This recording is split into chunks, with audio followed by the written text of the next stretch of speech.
It's coming, yeah.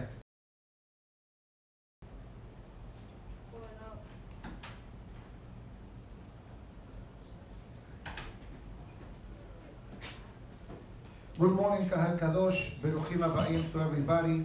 Today, Wednesday, the 26th day of Menachem Av, the 4th of August 2021. Today's class graciously sponsored by Mrs. Hani Kahan and her sister Elizabeth Leday, La'ilui Nishmat, their beloved mother, Esther Yehudit, Bat Haim Shelomo, Devora, Aleha Shalom, Mrs. Yulia Kahan, Iratzon, that to the words of Torah, her neshama will have an aliyah in Gan Eden. Amen. Without any doubt, one of the most fascinating topics that the parasha of today discusses among the many mitzvot is the concept of Behira Hofshit. I explain what this means. Behira Hofshit means the freedom of choice. A person has the wisdom, the intelligence, the knowledge, and understanding that I can make a choice. I can make a right and go to one location. I can make a left and I'm far away from my destination point. Today, we live in a world of technology. And for many years already, we have something called a GPS, right? What a GPS is supposed to do? It takes us from point A to point B. Now, if you want to be more sophisticated, you have something called like Waze, right? Which I believe is an Israeli app that takes you street by street and it tells you where to avoid and how to avoid traffic. Perhaps it's many turns, but it gets you, both of them take you to the same destination. Hamavdil ben Kodesh lechol. Our Torah that existed before the creation of the world is the first GPS in history. And this is the beginning of this week's Torah portion. The parasha begins, look, I'm giving you two options, the beracha or the kelala. What's the difference between beracha and kelala? Everybody understands beracha means what? Any of the teams would like to? Blessing, Hazaku Baruch. And what's kelala? Curse. So I'll tell you something else. That according to this week's Torah portion, you know what kelala means? The lack of blessing. Is a difference between a curse, God forbid, Haz v'shalom, or the lack of blessing. And this is what the pasuk says. Gire'at hisaron tova. The diminishing or the lacking of goodness. Now, we know that the way Hashem created the world, I'm going to give you a brief introduction. I haven't spoken about this in a long time, but I'm going to give you a brief introduction, and then we're going to talk about the animal kingdom. I'm not referring to Orlando Animals Kingdom, although it's a very good place to go. I'm talking about overall the animal kingdom of life. So when Hashem created the world in 4 levels. One level it's called domem. What's the meaning of the word domem in English? Something inanimate. For example, you ever go to a bookstore and they tell you Windows for Dummies? Have you ever seen this book? Right? Traveling for Dummies, Investing for Dummies, D-U-M-M-Y. Now, what does that title of the book means? The basics. Below basic. That means that if you're a dummy person, God forbid, now where does that word dummy comes from? From domem. Inanimate. This chair. If I say something to the chair, will the chair have any reaction? I like your color. will the chair tell me thank you so much? No. If I move the chair moves. Right. But what if I don't move the chair? Doesn't. What if this chair is going to stay like this till when? Till Mashiach comes. That's it. That's called domem. For example, mountains, they don't move. They have life. Even a chair has life. Because the moment that the godly element of life it's removed from the chair, that means that the chair no longer has a functionality in the physical world. That's called domem. The next level, it's called someach. What's the meaning of someach? Okay, high school students? I know you're not in Oral Torah yet, but it's fine. What's the someach? Things that grow. For example, I know this is a bit Kabbalistic, so it's okay not to know it. Okay? It's deep. I know that this is deep. Things that flourish. For example, flowers, plants, fruits, vegetables, trees, grass, shrubbery. All that follows under the banner someach. So I started from the bottom, the basement. Now I'm a higher level. Now I'm coming to the third level. How do you call this third level? High. High. High means what? Life. Alive. Now an animal is alive. Otherwise will be considered a dead animal. That's why Rabbi Moshe Cordovero writes, never call your friends with the name of an animal. True. Relax. Nothing happened here. The camera is only pointing at me. Never call your friends with the name of an animal. What about like somebody whose name's Aliyah? Arieh, no, it's just a holy purpose. But let's say sometimes people or friends call each other Yore Hamor. That's not a loving, thank you so much. That's not a loving statement to say. But you know what Rabbi Moshe Cordovero writes? That the moment that you call your friend with the name Hamor, what happens? The essence of the Hamor, the donkey, which usually is a derogatory name for someone that has no intelligence, right? That spirit suddenly takes over that person. Why that person? Huh? Why that person? Shouldn't it take over you? No, the one that you called him. Exactly. Shouldn't it take over It you? also will affect you But why- because you insulted him. But why does it affect The him? message of Rabbi Moshe Cordovero is that don't think that because you said something automatically is permissible. You know, sometimes people post things on chats. I'm not going to talk about your chats. That's off limits at this moment. But boys, right, Rabbi? You see, he understands what I'm talking about. Teens have chats. And sometimes the way they talk to each other is not the cleanest or it's not the proper way. Sometimes they use derogatory pictures to say, oh, he looks like him. Can you see his face in this? Don't worry, it's a drill. Don't worry, they're testing the system. That's a county regulation that they must test the alarm system of the synagogue. So we're just making sure that all the fire, lights, and alarms are working. So for those watching live, don't call Atzala, don't call 911. This is only a test. So imagine yourself if you give someone a positive name. So that positive name can have an ashba'ah, can have an influence on the person. After the animal kingdom comes the humans, us, all of us. Now, what are the three basic differences between a human being, a person, and an animal?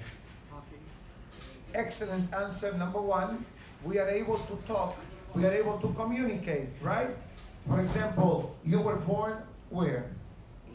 Uzbekistan. Chazak Baruch. And you were born in Egypt, okay? 2 different continents, 2 different countries, 2 different languages. But guess what? Both of you learn English and you are able to communicate. Even though your godly given mother tongue was Arabic and your mother tongue was Russian. Okay? So because we have a moach, because we have a brain, so Hashem bless the person with the opportunity to be able to learn something which is not their nature, natural being born. Okay, so we heard one word. Anybody would like to give another one? We could do more actions. We could serve I need Hashem. more than that. We could serve Hashem. I need more than that. Yeah, That's very good answer. That's what he's trying to say is that a human being has the power of action. Animals also do actions, but limited to their animalistic feelings and emotions and reactions. A person has something called Behira Hofshit, the freedom of choice. I can make a decision. I can go, or I stay. I wake up to pray, or I stay in bed. I spend money in this item, or I save it for some other day. I have that capability because this is how Kadosh Baruch Hu made us. So we discovered that we have the power of speech, the freedom of choice, and the sechel, the brain. The brain that can help the person makes a determination. And this is the fundamental message, number 1 of this week's parasha. I have the freedom. I have the freedom to determine how my life will go. I mentioned this in the Spanish class, and I'll say it again. Ma'asecha yekaremucha, ma'asecha yirahakucha. In English, this means my actions can get me closer to Hashem, but my actions, God forbid, can keep a distance from Hashem. Baruch Hashem, everybody woke up happy, healthy. We came to pray. We are having breakfast. We are learning Torah. What do you think that we are doing now? All these small actions, how simple or automatic they appear to be, guess what? They're getting me closer to Hashem. So my GPS is taking me in the right direction. But what happens if you are following the GPS and suddenly you make an unexpected turn? What does the GPS tells you? It reroutes you. Recalculation. That means teshuvah. That's what teshuvah is. What is teshuvah? Teshuvah is, I was doing in the wrong path. Now I need to come back. That's the meaning of the word teshuvah. Teshuvah means to return. This is the parasha of today. Parasha Re'eh, initial statement to the person. You have the freedom of choice. It's like you want to invest, right? Now, when you want to invest, if it's in the stock market, or if it's in real estate, or in a business, are you going to automatically just write a check because somebody's telling you invest here? Most of us will do ishtadlut. What's the meaning of ishtadlut? Our due diligence. Okay, let me see what are the taxes, maintenance, right? You're in the real estate business. That's how it goes. Upkeep, assessments. After I have all these numbers in front of me, now I'm able to make an intelligent decision. You know what? This is good for me, or this is something that I don't want to touch. I keep looking. So we have the freedom of choice. And for the teens that are visiting us today, as they have been doing, Baruch Hashem, through the summer, first in the summer camp, and then post-summer camp, etc. And as I said in the past, it's so great to see each and every one of you coming and having a great breakfast and having a few minutes of Torah learning to keep you going, you are in a moment in your life that many of your moves and many of the decisions that you're going to make now in these formative years will be the foundation of who you become later on in life. And I'm not even talking about, are you going to become a rabbi? Are you going to become a hacham? Are you going to become a hazan? Whatever you decide to do, tamo alechem beracha. But above anything else, you need to be a proud member of Am Israel. How many different names do we have in the Torah? One pasuk says, Tzivot Hashem, the army of God. Another pasuk says, Banim atem, you are my children. Other pasuk says, Beni Bechori Israel, you are my firstborn. So in a nutshell, we are all of the above. And we are ambassadors of HaKadosh Baruch Hu in the world. That's why whenever a Yehudi acts in a proper way, in a suitable way, in a respectful way, what are we doing? Kiddush Hashem. We are sanctifying God's names. But if God forbid a Jew misbehaves or doesn't act properly, doesn't act respectfully, what do? The opposite. So our mission is to sanctify Hashem's name. And I'll tell you one more. You don't need to be black and white, so to speak, to sanctify Hashem's name. You can be who you are. Just be proper, be respectful, be honest. Yeah. Born with Hashem, right? Born with Hashem. You know that you can go into the world of business. You can go to the world of business and Hashem walks with you into your business. Don't think for a second that godliness or Avodat Hashem is only in the synagogue or in the house or in the school. To be an ambassador of Hashem in the world knows no limitations, knows no boundaries. You know, in our daily prayers, I'm sure you're familiar with the part of the Siddur known as Korbanot. You familiar with it? You familiar with it? I'm so happy that you are. Okay? Some people think that it's optional. Not optional. It's part of the prayers. By the way, like the world has these 4 levels of creation, Tefillah has 4 levels also. Korbanot, Til Hashem Melech, Baruch She'amar, Til Ishtabach, Yotzer, Til Shema, and the Amidah. So it's like a pyramid. You start from Batitbalil Hanna Korbanot. First step, Kaddish Baruch She'amar. Next step, Kaddish after Ishtabach. Next step, Amidah, the penthouse. So Korbanot is the lobby, Amidah is the penthouse. And you have a couple of floors, back and forth. Alinu l'Shabeach also. Now, when it comes to Korbanot, right after the Akedah, I'd like to share with you one pasuk. The pasuk says, Le'olam, let's read it together. Le'olam yehe Adam, yere shamayim, baseter kebagalui umode al ha'emet. If we fulfill this sentence, Mashiach comes any second. You ready for this? But I need help. It's not a one person's job. It's at least 10 people. That's what the Zohar Kadosh says. So it says, Le'olam, forever, Yehe Adam. There are many ways of translating this sentence. One explanation says, Yehe Adam, may the person be Yere Shamayim, God-fearing person, Baseter, in the privacy of your home,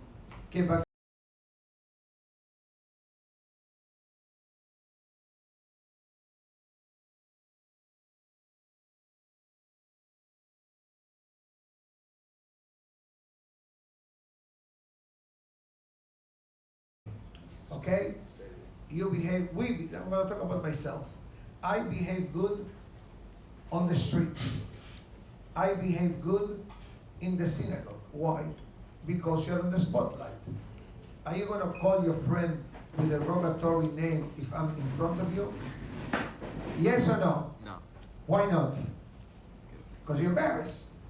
Oh, the rabbi is going to look at me that I'm using such a word. I'm not going to look good. But what happened when you are with yourself, with your friend? You go for it. Why? No one's stopping. Chazaku Baruch. So that's what the pasuk says. Le'olam yehe adam yere shamayim baseter kebagalui. With the same proper behavior you show bagalui to the public, be like this at home. When nobody's watching you. What you just said, nobody's watching me. Nobody's watching you. Hashem is watching you. That's the meaning of Yirat Shamayim.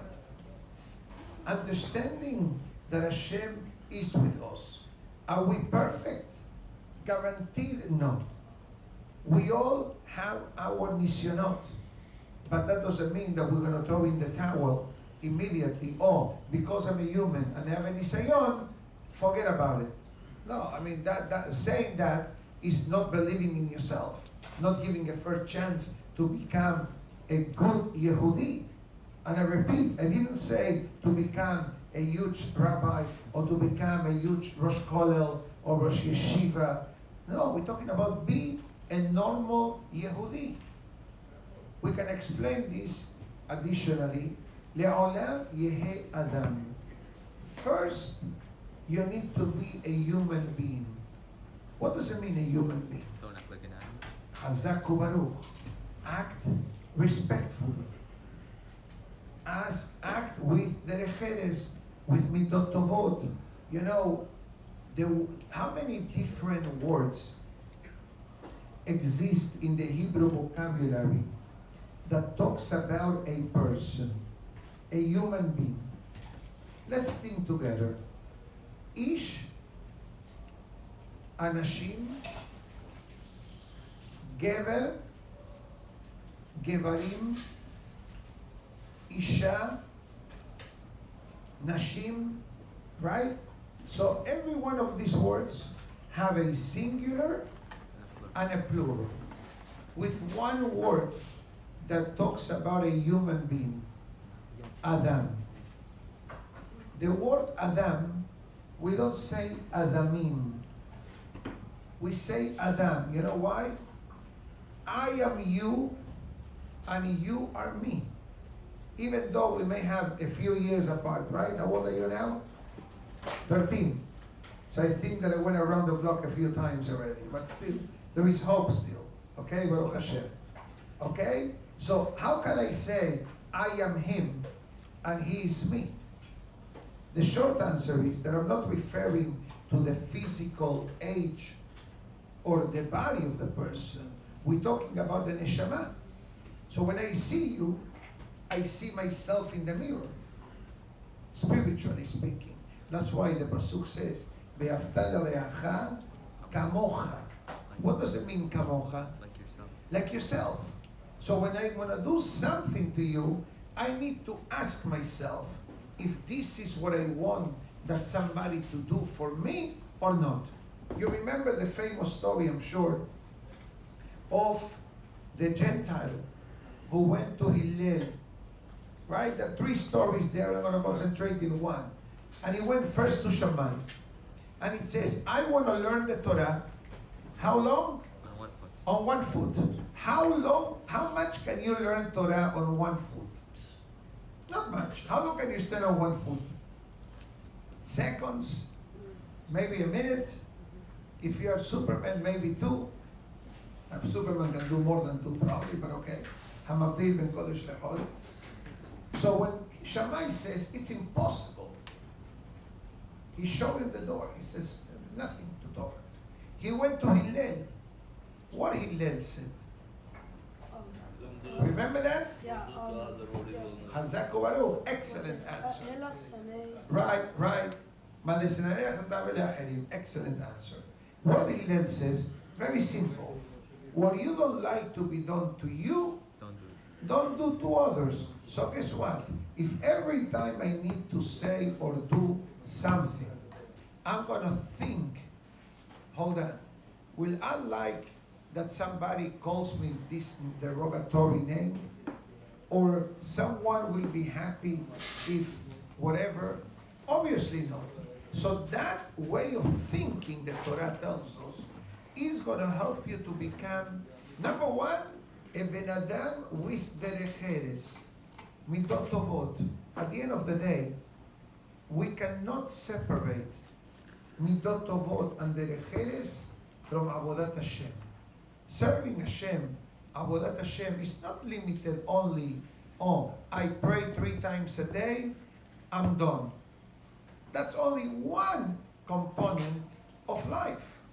Remember before I said before, take God with you to work, to the business. You know what that means in reality?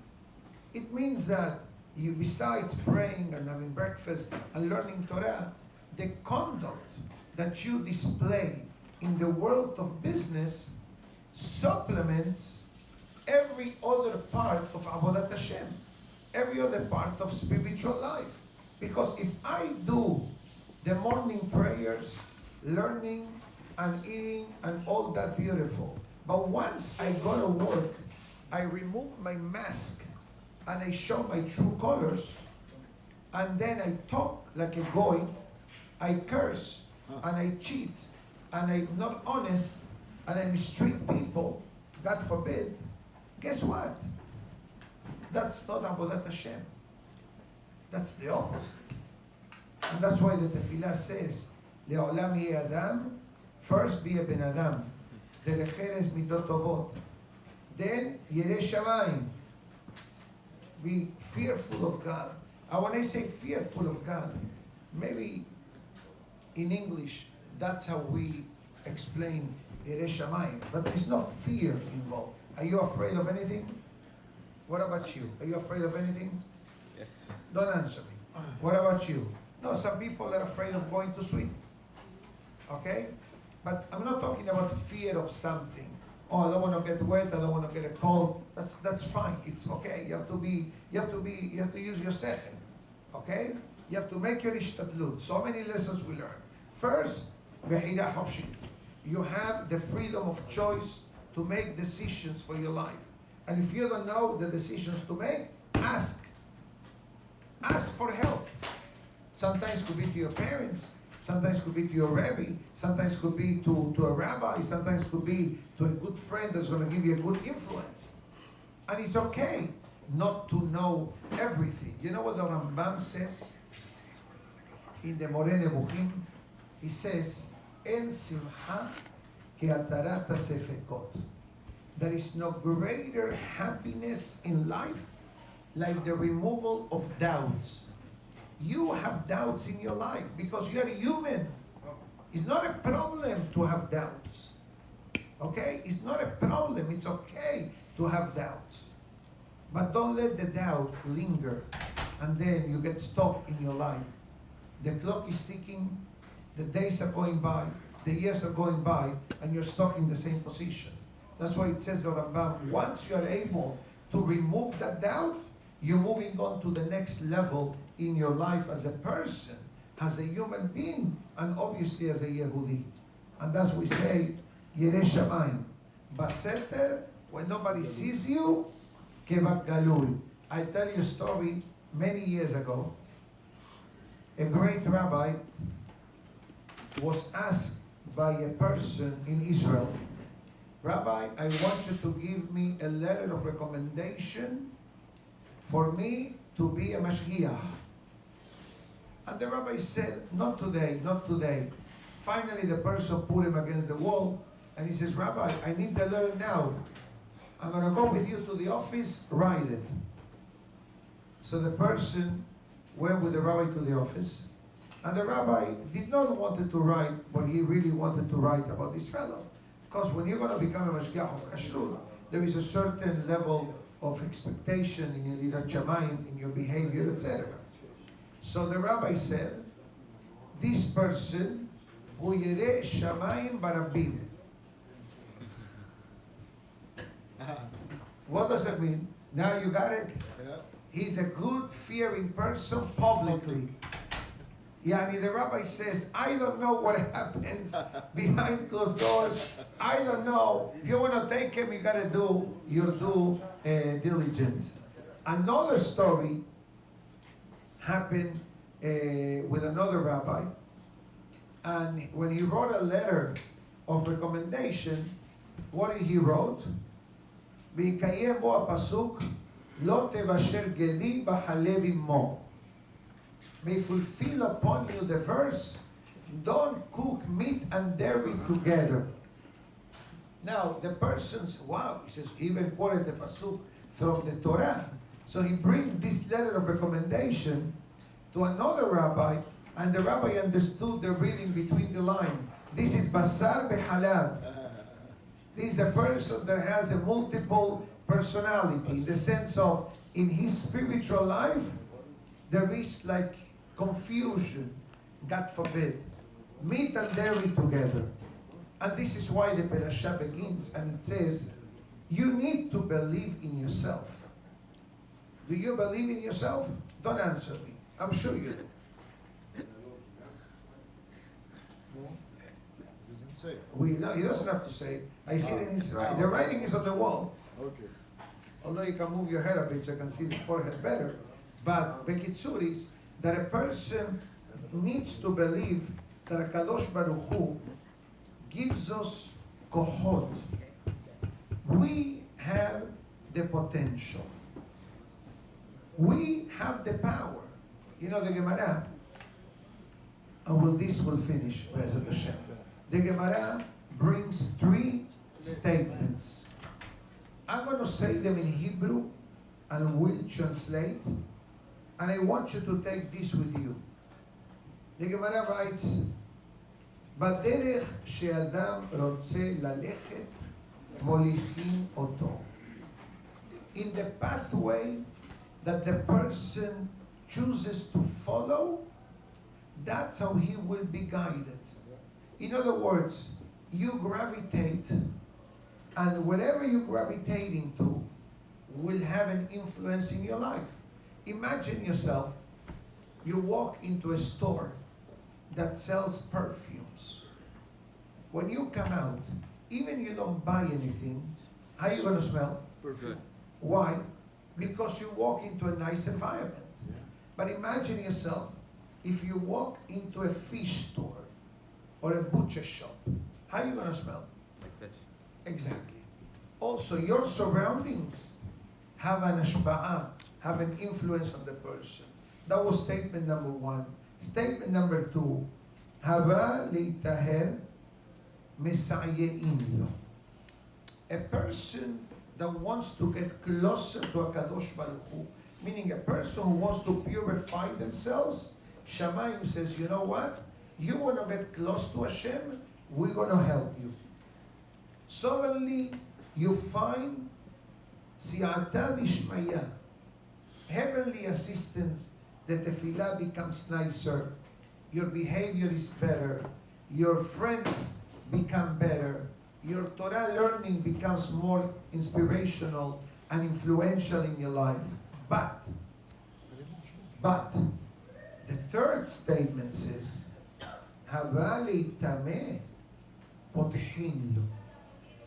If a person, God forbid, wants to keep a distance from God, the door is open. Pothin lo. Pothin lo means what? The door is open. You want to stay indoors? Chazak Baruch.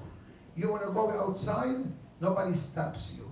But if you want to do the right choice, Shamayim says, hold our hand and we're going to walk with you. I'll finish with this story.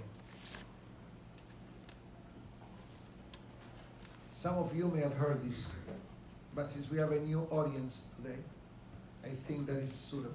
Promising audience. Huh? A promising audience. Now, 100%. This is the future. Yeah. This is the future. There was a fellow who used to do hitbodedut. You know what that is? Hitbodedut means you take time in solitude by yourself and you talk to Hashem. There is such a concept. People do it. Some people do it 5 minutes a day. Some people do an hour a day. Some people do 20 seconds a day. But basically, you talk to Hashem. Sometimes talking, it's when a friend comes to you and has a problem. Just by listening, you already did Hesed. Even without solving the problem. Can you imagine? You know that Shlomo Melech says, Da'aga belev ish. Da'aga means what in Hebrew? Worried. Worry, right? Da'aga. If you're worried in your heart, you have a few options. One opinion says, Yashhena. Get rid of it. Tell them come back tomorrow. I'm not sure if that's so easy to do. But you know what Rafashim says? Al tikre yashhena ella yesihena. Talk about it. Go to your friend or to whoever you feel close and just talk about it. Rabbi, I have this situation. I told you the story that a few weeks ago, a young man, which is not in this room, relax, okay? Don't start looking for you. Don't worry, he's not here. He says, Rabbi, I'm having a certain Yetzer Hara with a certain Torah prohibition. God forbid. I need help. Okay? So one of the tactics when it comes to this serious sin, God forbid, is talking to Hashem. The moment that a person is desperate and about to commit a sin. You know that in the worlds of diets, there are different programs. One is called Weight Watchers, right? Another one is called Keto Diet. Another one is called Gray Sheet. Another one is called Overeaters Anonymous. And one of them, I think Gray Sheet, the way it works is that you need to have a sponsor. Someone that you call every day and you let them know, this is what I ate.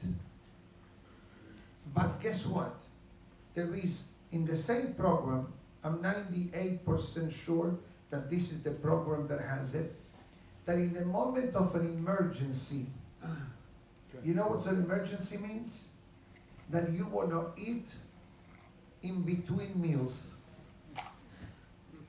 Or you want to eat something that is not part of your food plan. You know, God forbid, if there is a medical emergency, you call Hatzalah, right? In this case, you call one of the sponsors. Tell them I'm about to commit a sin. Can you imagine David doing that? They convince. I cannot do it. I don't think I'll do it. They convince you to. No, Oh. the fact that you have to share this with someone, automatically that helps you. Where they get it from? From Shlomo HaMelech. From Shlomo HaMelech says, Da'aga belev ish. You have something in your heart. You feel pain.